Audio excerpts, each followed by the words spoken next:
Welcome back to another technical deep dive here in the debug zone. Today we're tackling a big question and breaking it down with insights from other users.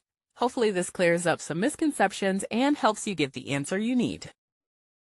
So buckle up, stay a little curious, and let's jump right in.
And that's a wrap.